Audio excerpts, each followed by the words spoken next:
अब देखो यार, अगर तुम लोग रॉक के फैन हो तो ये वीडियो तुम्हारे लिए मस्त सी होने वाली है, क्योंकि गाइस डब्ल्यूडब्ल्यूई के एक बड़े शो के ऊपर रॉक का रिटर्न टीज हो चुका है। डब्ल्यूडब्ल्यूई में जे उसो के सीएम पंक के फेस करने को लेकर जे उसो का काफी बड़ा बयान आ चुका है। 2023 में डब्ल्यूडब्ल्यूई के पेपर व्यूज के ऊपर सेथ रॉलिंस ने काफी बड़ा रिकॉर्ड बना दिया है। डब्ल्यूडब्ल्यूई में सेमस के रिटर्न होने को लेकर बैक स्टेज से काफी बड़ी अपडेट आ रही है। तो गाइस वहीं विलियम रिगल के सन के जापान में डेब्यू करने को लेकर विलियम रिगल ने काफी बड़ा खुलासा कर दिया है। तो गाइस चलिए बिना किसी देरी के शुरू करते हैं इस वीडियो को, और सबसे पहले बात करेंगे ड्वेन द रॉक जॉनसन की। वेल गाइस ये बात तो हम सभी लोगों को मालूम है, 4 महीने पहले रॉक के डब्ल्यूडब्ल्यूई के स्मैकडाउन पर शॉकिंग रिटर्न के बाद काफी सारे लोगों को ऐसा लगा था कि रॉक यहाँ पर डब्ल्यूडब्ल्यूई के रेसलमेनिया 40 के ऊपर फाइनली यहाँ पर रोमन रेंस को फेस करेंगे। बट गाइस पिछले कुछ महीनों से ये रूमर चल रही गए कि रॉक यहाँ पर डब्ल्यूडब्ल्यूई पर रिटर्न होकर रोमन को फेस नहीं करने वाले गए, और डब्ल्यूडब्ल्यूई रेसलमेनिया 40 के ऊपर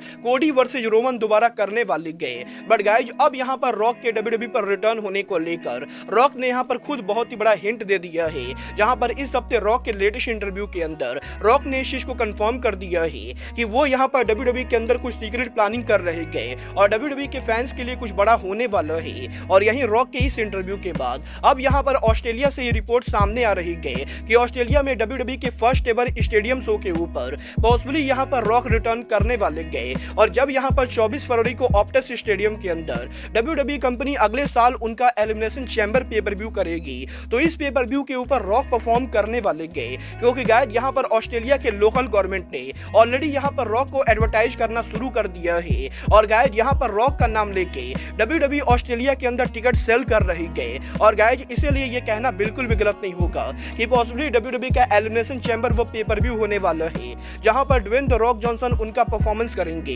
वेल गाइस देखना बहुत ही दिलचस्प होने वाला है कि अगर यहाँ पर रॉक एलिमिनेशन चैम्बर पर कम्पीट करने वाले गए तो गाइस क्या रेसलमेनिया के ऊपर भी रॉक यहाँ पर रोमन रेंस को फेस करेंगे। और अगर रेसलमेनिया पर रॉक वर्सेस रोमन होता है तो गाइस कोडी रोड्स रेसलमेनिया पर क्या करते गए, वेल अब ये तो आने वाला टाइम बताएगा कि रॉक यहाँ पर 2024 में डब्ल्यूडब्ल्यूई के किन किन शोज पर काम करेंगे।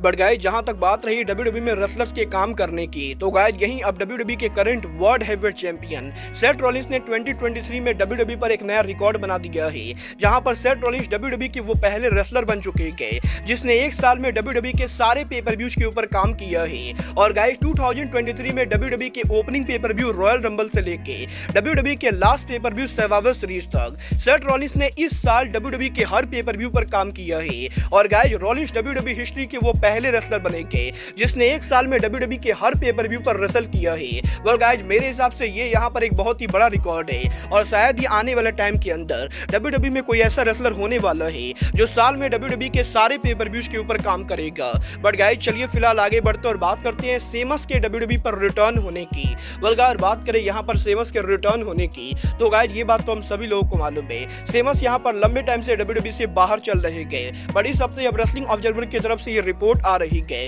कि डब्ल्यूडब्ल्यूई के अंदर अब यहाँ पर सेमस रिटर्न होने के लिए मेडिकली पूरी तरह से क्लियर है। और गाइस यहाँ पर डब्ल्यूडब्ल्यूई कंपनी ऑलरेडी यहाँ पर सेमस के रिटर्न को प्लान कर रही है, और बहुत ही जल्द डब्ल्यूडब्ल्यूई के स्मैकडाउन के ऊपर आप लोगों को केल्टिक वॉरियर उनका रिटर्न करते हुए दिखाई देंगे। और गाइस इस चीज के भी तगड़े चांसेस है कि सेमस के डब्ल्यूडब्ल्यूई पर रिटर्न होने के बाद सेमस यहाँ पर डब्ल्यूडब्ल्यूई के इंटरकॉन्टिनेंटल चैंपियन गंथर के साथ पॉसिबली राइवलरी करने वाले गए, क्योंकि गाइस इस हफ्ते सोशल मीडिया के ऊपर एक रेसलिंग फैन ने लोगों से ये पूछा था कि डब्ल्यूडब्ल्यूई के अंदर वो कौन सा रेसलर होना चाहिए जो यहाँ पर गंथर को बीट करके आईसी टाइटल को जीते। और गाइस यहीं इस फैन के इस ट्वीट के बाद सेमस यहाँ पर इस फैन को रिप्लाई करके ये कहते गए कि वो यहाँ पर गंथर को बीट करने की काबिलियत रखते गए। और गाइस इसीलिए पॉसिबली सेमस के रिटर्न होने के बाद डब्ल्यूडब्ल्यूई के अंदर हमें यहाँ पर गंथर आमने सामने देखने को मिल सकते गए। वेल गाइस देखना बहुत ही दिलचस्प होने वाला है कि डब्ल्यूडब्ल्यूई के अंदर सेमस उनका रिटर्न कवर कैसे करते गए। बट गाइस चलिए फिलहाल आगे बढ़ते और बात करते हैं डब्ल्यूडब्ल्यूई और एजेपीडब्ल्यू के पार्टनरशिप की।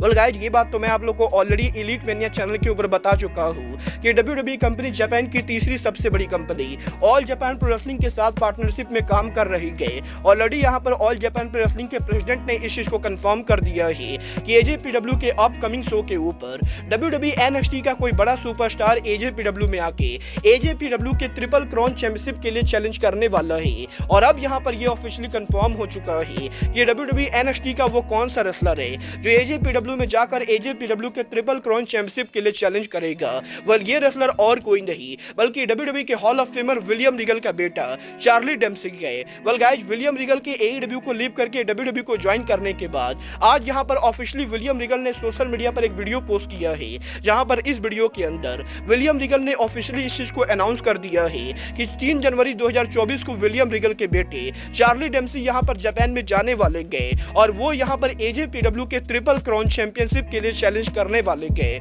वेल देखना बहुत ही दिलचस्प होने वाला है कि इस साल शिंसुके नाकामुरा के प्रो रेसलिंग नोवा में डेब्यू करने के बाद अगले साल जब WWE NXT superstar Charlie Dempsey AJPW पर डेब्यू करते गए तो गाइस WWE जापान के अंदर और किन किन कंपनीज के साथ पार्टनरशिप करती गए। बट गाइस चलिए फिलहाल आगे बढ़ते और बात करते हैं WWE में जे उसो के ड्रीम मैच की। वल्गार बात करें यहाँ पर जे उसो की तो गाइज इस हफ्ते जे उसो के लेटेस्ट इंटरव्यू के अंदर जे उसो ने WWE पर उनके अपकमिंग ड्रीम मैच को लेकर बात की थी, जहाँ पर जे उसो का ये कहना है कि वो यहाँ पर WWE के अंदर लगभग हर बड़े सुपरस्टार को फेस कर चुके गए। बट गाइज अब भी WWE के अंदर एक ऐसा रेसलर है जिसे यहाँ पर जे उसो ने कभी भी सिंगल मैच में फेस नहीं किया है और ये रेसलर और कोई नहीं बल्कि WWE के रिटर्निंग सुपरस्टार CM पंक है। और गाइज जे उसो का ये कहना है कि CM पंक के मंडे नाइट को ज्वाइन करने के बाद जे उसो डेफिनेटली आने वाले टाइम के अंदर रॉ के ऊपर CM पंक के साथ राइवलरी करना चाहेंगे और जे उसो ये बिलीव करते गए कि वो यहाँ पर रिंग के अंदर CM पंक को तगड़ा कंपटीशन दे सकते गए। और गाइस जे उसो ये होप करते गए कि 2024 में WWE के मंडे नाइट रॉ के ऊपर फैंस को CM पंक और जे उसो की राइवलरी देखने को मिलेगी। और गाइस अगर यहाँ पर जे उसो रॉ पर CM पंक को बीट कर देते गए तो ये यहाँ पर डेफिनेटली जे उसो की करियर की one of the biggest victory होने वाली गए। और गाइस जे उसो ये होप करते गए कि वो यहाँ पर बहुत जल्द WWE के अंदर CM पंक के सामने रिंग के अंदर आमने सामने खड़े होंगे। बोला आप लोग CM पंक वर्सेस जे उसो का ड्रीम मैच देखना चाहते हो या नहीं, आप लोग मुझे कमेंट करके बताइए। बट गाइज अब आज के इस वीडियो में बस इतना ही, मैं मिलता हूँ आपसे अपने अगले वीडियो में। बट गाइज तब तक के लिए goodbye, good night and bang.